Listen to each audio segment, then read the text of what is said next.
हमारे देश को biggest democracy of the world कहा जाता है। दुनिया का सबसे बड़ा लोकतंत्र। यहां पर लोग अपनी मनपसंद की सरकारें चुनते हैं और फिर फेडरल गवर्नमेंट है। फेडरल गवर्नमेंट हर स्टेट का जो बनता हक है वो उनको देती है, above the politics level, above the party level. लेकिन पिछले कुछ समय से जो हम देख रहे हैं कि लोकतंत्र का गला धीरे धीरे करके काटा जा रहा है। नॉन बीजेपी जितनी भी गवर्नमेंट हैं उनको चाहे तो सीधा डायरेक्ट सेंट्रल की तरफ से फंडिंग रोक के, चाहे गवर्नर्स के थ्रू किसी न किसी तरीके से उनको तंग किया जाता है। आम आदमी पार्टी को तो बहुत ही स्पेशल निशाने पर लिया हुआ है, क्योंकि आम आदमी पार्टी एक ऐसी पार्टी है जो बहुत तेजी से बढ़ रही है। नेशनल पार्टी बन गई है, सिर्फ महज 10 साल की उम्र है लगभग। तो ऐसे में बीजेपी का ये सोचना कि कांग्रेस को तो झेल लेंगे, कांग्रेस के साथ तो मिले भी हुए हैं ये, कांग्रेस को तो झेल लेंगे, लेकिन तीसरा कोई पैदा ना हो जाए, इस सिलसिले में उन्होंने दिल्ली में हमारे नेताओं पर ईडी के पर्चे बनाए, शराब घोटाले के पर्चे बनाए, हमारे बड़े बड़े नेताओं को जेल में किया। अरविंद केजरीवाल को जेल में दिया, एक सिटिंग सीएम को, हमारे डिप्टी सीएम को जेल में, हमारे राज्यसभा मेंबर संजय सिंह जेल में। जितने भी हमारे पर्दे के पीछे भी अगर काम करने वाले कोई कार्यकर्ता या कोई हमारे पॉलिसी मेकर थे, सबको जेल में दिया गया, डराया गया, धमकाया गया, बीजेपी ज्वाइन कर लो वरना मुश्किल हो जाएगी। तो जो ये डराने की, धमकाने की राजनीति है ये लगातार जारी है पूरे देश में। बंगाल में डीजीपी से लेकर सारे अफसर बदल दिए, क्योंकि इलेक्शन है। इलेक्शन लोगों से नहीं जीतते, ये इलेक्शन अपने ईडी, सीबीआई या इलेक्शन कमीशन या फिर जो अपने और डिपार्टमेंट हैं डराने वाले, ये उनके जरिए जीतते हैं। पिछले दिनों हमारे पंजाब से राज्यसभा सांसद अशोक मित्तल जी के यहां ईडी की रेड हुई। जो लवली यूनिवर्सिटी चलाते हैं वहां पे 40,000 के करीब स्टूडेंट जो है वो शिक्षा लेता है। 35 से ज्यादा कंट्रीज से वहां पे स्टूडेंट जो पढ़ने के लिए आते हैं। क्योंकि वो आम आदमी पार्टी के राज्यसभा के सांसद हैं, इसलिए अचानक से वो दागी हो गए। आज संजीव अरोड़ा जी के घर पे इस समय ईडी की रेड चल रही है। संजीव अरोड़ा जी हमारे बिजली मंत्री हैं, हमारे लोकल बॉडीज मिनिस्टर हैं। बुरी तरह से उन्होंने बीजेपी को हराया था बाई इलेक्शन में लुधियाना से, तो आज वो भी दागी हो गए। मतलब क्या है? मतलब है बीजेपी द्वारा 2027 के विधानसभा की चुनाव की तैयारी शुरू। ईडी भेजो, इनकम टैक्स भेजो, नोटिस भेजो, डराओ, क्योंकि इनको तो 117 बंदे नहीं मिल रहे इलेक्शन में। इलेक्शन लड़ने के लिए 117 बंदे नहीं मिल रहे बीजेपी को, तो वो कह रही है ईडी भेज के डराओ, जा तो तुम लड़ो ना, जा हमारे वॉशिंग मशीन में से निकलो। तो बहुत ही खतरनाक रुझान है, लोकतंत्र की हत्या हो रही है। इसकी कड़े शब्दों में निंदा भी करते हैं और सिर्फ और सिर्फ नॉन बीजेपी सरकारों को तंग किया जा रहा है। सिर्फ और सिर्फ विपक्ष के नेताओं पर ये ईडी का जो डंडा चलता है और निकलता कुछ भी नहीं है उसमें। अरविंद केजरीवाल और मनीष सिसोदिया जी को बाइज्जत बरी कर दिया गया। बरी भी नहीं कहूंगा मैं, मुकदमा ही नहीं शुरू हो सकता उन दस्तावेजों को के आधार पर। तो इसका मतलब इतना झूठा केस था कि मुकदमा ही नहीं हो सकता। लेकिन कहते हैं एक बार अंदर कर दो, बाद में इलेक्शन होने दो, फिर देखते हैं बाद में क्या होता है। हां, अगर कोई इनके आगे झुक गया, इनकी ईन मान ली, तो फिर वो वॉशिंग मशीन में से निकल के बिल्कुल दूध का धुला हो जाता है, उसके सारे दाग जो है वो मिट जाते हैं। क्या ये डेमोक्रेसी है? क्या ये लोकतंत्र है? ये डेमोक्रेसी नहीं है, ये डिक्टेटरशिप है। इन्होंने अभी बिहार का मुख्यमंत्री बनाया सम्राट चौधरी। कौन है वो? उस पर 7 कत्लों के केस का पर्चा है, जेल में रह के आया है, अपनी उम्र गलत बताई है, 3 बार उसने अपनी डेट ऑफ बर्थ चेंज की हुई है, कभी वो माइनर बन जाता है, कभी वो बालक बन जाता है। और ये जंगल राज की बात करते रहते हैं। तो अब कौन सा राज आ गया बिहार में? अब ये जंगल अच्छा है, जैसे वो ऐड आती है ना, दाग अच्छे हैं। तो जो बीजेपी द्वारा लगाए गए दाग हैं वो अच्छे हैं। जितना मर्जी ये हमें तंग कर ले, जितना मर्जी ये ईडी, सीबीआई, जो भी इनके पास एजेंसियां हैं भेज ले, लेकिन हम डरने वाले नहीं हैं।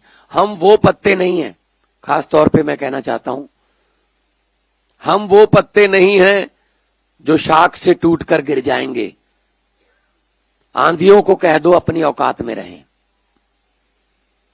हम डरने वाले नहीं हैं, हम वो मिट्टी से बने हुए नहीं हैं, हम किसी और मिट्टी से बने हुए हैं। अब पंजाब में इनको 1 या 2 सीट आती हैं विधानसभा में। अब पंजाब में उसको बढ़ाने के लिए ईडी का सहारा लिया जा रहा है।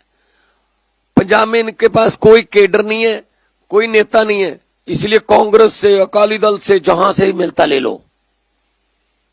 कांग्रेस का प्रधान ले लिया, कांग्रेस का एक्स सीएम ले लिया, कांग्रेस का एक्स खजाना मंत्री ले लिया, कांग्रेस का एमएलए ले लिया, कांग्रेस का एक्स एमपी ले लिया, मिनिस्टर ले लिए कांग्रेस के। बीजेपी ने एक कांग्रेस विंग बना रखा है पंजाब में, बीजेपी का कांग्रेस विंग, क्योंकि उनके केस होंगे, उन केसों को फिर दबाना भी है, तो वो उनको डरा के, उनको फाइलें दिखा के डराते हैं। ये लोकतंत्र है। मोदी साहब का ध्यान होना चाहिए था कि कैसे देश में बेरोजगारी खत्म की जा सकती है, कैसे अच्छे स्कूल हो सकते हैं, कैसे अस्पताल में अच्छा इलाज हो सकता है, कैसे करोड़ों नौजवानों को नौकरियां मिल सकती हैं, कैसे ये एलपीजी या पेट्रोलियम पदार्थों का जो जंग लगी हुई है उसमें से हमने बीच में से कैसे निकलना है ताकि हमारे देश के लोगों पर या उनकी जेब पर कोई बोझ ना आए। ये इस बात पे ध्यान होना चाहिए था। इनका ध्यान है इसको सिक्योरिटी कम कर दो, इसकी सिक्योरिटी ऐड कर दो, इसके यहां ईडी भेज दो, इसके यहां सीडी भेज दो, इसके यहां पता नहीं क्या ईडीओ सीडीओ से ये मतलब राजनीति कर रहे हैं। सरकारें ऐसे चलती हैं क्या? सरकार तो फिर ट्रंप चला रहा है। जब सरकार चलाने की बात आती है तो वाशिंगटन से, व्हाइट हाउस से ऑर्डर आते हैं कि आपको 1 महीने की इजाजत दी जाती है, आप यहां से तेल ले लो, आप यहां से एलपीजी ले लो, आपको 3 जहाज अलाउ किए जाते हैं, ये ले लो, लेकिन इसके बाद नहीं। तो फिर बिशप गुरु बनने चले थे, बिशप चेले बन गए हम तो क्या ऐसे देश चलता है? और कुछ भी बोल देते हैं, कुछ भी बोल देते हैं। सतेंद्र जैन हमारे नेता, मतलब लगभग 90% हमारी पार्टी के नेताओं को जेल दिखा दी इन्होंने, जबकि किया कुछ भी नहीं है। तो इनका ये ईडी का हथियार, ये सीडी का हथियार, ये सीबीआई का हथियार, ये इलेक्शन कमीशन का, आप देखिए बंगाल में क्या हो रहा है। बंगाल में हड़कंप मचा हुआ है और इलेक्शन कमीशन धमकी दे रहा है एक पार्टी को, पॉलिटिकल पार्टी को, अब तेरी नहीं चलेगी। किसका मतलब किसकी चलेगी? अब बीजेपी की चलेगी। किसी भी हालत में जीतना है, किसी भी हालत में बंगाल को हथियाना है, केरला को हथियाना है, तमिलनाडु को हथियाना है, फिर भले ही उसके लिए हमें डिलिमिटेशन करनी पड़े, ये वो लालच देने पड़े, कोई भी लालच देना पड़े, लेकिन जीतना है। तो लोकतंत्र जो है वो खतरे में है देश में। उसके लिए सबको आगे आना होगा। शहीदों ने अपना खून देकर ये देश हमें लेकर दिया था। शहीद आजम भगत सिंह, राजगुरु, सुखदेव, चंद्रशेखर आजाद, करतार सिंह सराभा, गदरी बाबे, मदन लाल ढींगरा, लाला लाजपत राय, कितनी कुर्बानियां हुई, कितनी जवानी में कुर्बानियां हुई। 23 साल की उम्र, 22 साल की उम्र, 19 साल की उम्र। और क्या उनकी आत्मा को आज सुकून मिलता होगा ये देख करके? ये देश दे के गए थे हम, इस देश के लिए कुर्बानियां दी कि जहां सिर्फ दो बंदों की चलती है। पहले हमने सुना था हम दो हमारे दो, वो परिवार कल्याण का नारा था कि 2 बच्चे ही काफी और से माफी। अब क्या है? अब भी हम दो हमारे दो ही हैं। अभी भी अमित शाह और मोदी हैं। हम दो और हमारे दो, आगे उनके भी 2 हैं, अंबानी और अडानी। तो हम दो हमारे दो के नारे पर जो सरकार चल रही है, बाकी 140 करोड़ का कोई नहीं पूछता, किस्मत पे छोड़ रखे हैं लोग। सख्त शब्दों में निंदा करते हैं हम कि जिस तरीके से ये डेमोक्रेसी का कत्ल कर रहे हैं। राज्यपाल पॉलिटिकल रैलियां करने के लिए रखे हुए हैं, राज्यपाल बिल पर बैठ जाते हैं, 2-2 साल बिल पास नहीं होते, 4-4 साल बिल पास नहीं होते, सुप्रीम कोर्ट में जाना पड़ रहा है स्टेटों को। जब सुप्रीम कोर्ट ने ऑर्डर किया कि राज्यपाल और राष्ट्रपति बिल नहीं रोक सकते, वो ठंडे बस्ते में डाल दिया, जजों की बदली, जजों के फाइलें निकाल ली। मतलब किसी को तो छोड़ेंगे ये। हमने सुना था कि नॉर्थ कोरिया में, रशिया में ऐसे होता है कि अपने आप ही डिक्लेयर कर लेते हैं कि मैं इतने साल के लिए बन गया बस राष्ट्रपति। तो ये भी तो वही बात है बस। फिर अगर एसआईआर से आपने असली वोट काट देने हैं, जो वोट विपक्ष को पड़ते हैं, गली गली से जो पन्ना प्रधान, पता नहीं गली का पन्ना, पता नहीं क्या क्या नाम रखे हुए इन्होंने, पन्ना प्रमुख, वो बता देते हैं ये इतने घर जो है बीजेपी के हैं, इतने घर आम आदमी पार्टी के, इतने घर कांग्रेस के हैं, उनकी वोट काट दो और नई बना लो। अपनी एक वोटरों की फौज लेकर चल रहे हैं। वही लोग हरियाणा में वोट करते हैं, वही मुंबई में करते हैं, वही असम में करते हैं, वही बंगाल में जाएंगे। एक तरफ तो कहते हैं 1 नेशन 1 इलेक्शन, लेकिन 2 स्टेटों में अगर इलेक्शन करवानी हो उसमें 1 हफ्ते का गैप क्यों रखते हैं? क्या इतनी भी सिक्योरिटी नहीं है हमारे पास कि 2 स्टेटों में एक ही दिन इलेक्शन हो सके? क्योंकि पहले उनको वोट इधर डलवाना होता है, फिर गाड़ियों में, रेलगाड़ियों में उनको शिफ्ट करके वहां लेके जाना होता है। ये डेमोक्रेसी है, ये नई किस्म की डेमोक्रेसी है।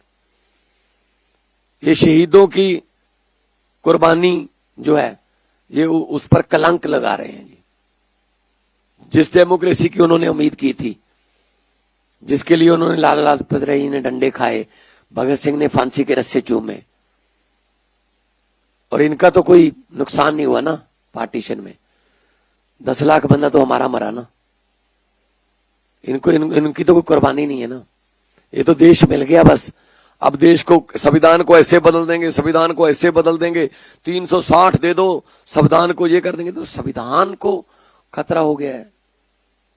और ऐसे ऐसे बिल आते हैं, पता नहीं कहां 24 घंटे यही सोचते रहते हैं इससे नुकसान कैसे हो इस देश का, बस डेमोक्रेसी का। सो डेमोक्रेसी के इस कत्ल पर चिंता भी व्यक्त करते हैं, लेकिन हम तो लगे हुए हैं। अरविंद केजरीवाल हमारे जर्नैल हैं, हम तो लगे हुए हैं। हम इनसे डरने वाले नहीं हैं, हम घबराने वाले नहीं हैं। भेज दें ईडी, भेज दें सीडी, भेज दें बीडी, जो भी इनका डिपार्टमेंट है हमारे पास भेज दें, हम इनको अपना हिसाब भी देंगे, सब कुछ देंगे। जैसे ही आम आदमी पार्टी में या किसी और पार्टी में कोई बंदा जाता है, एकदम से वो करप्ट हो जाता है, और जैसे ही बहुत महा करप्ट बंदा बीजेपी में आता है, एकदम से धुल जाता है।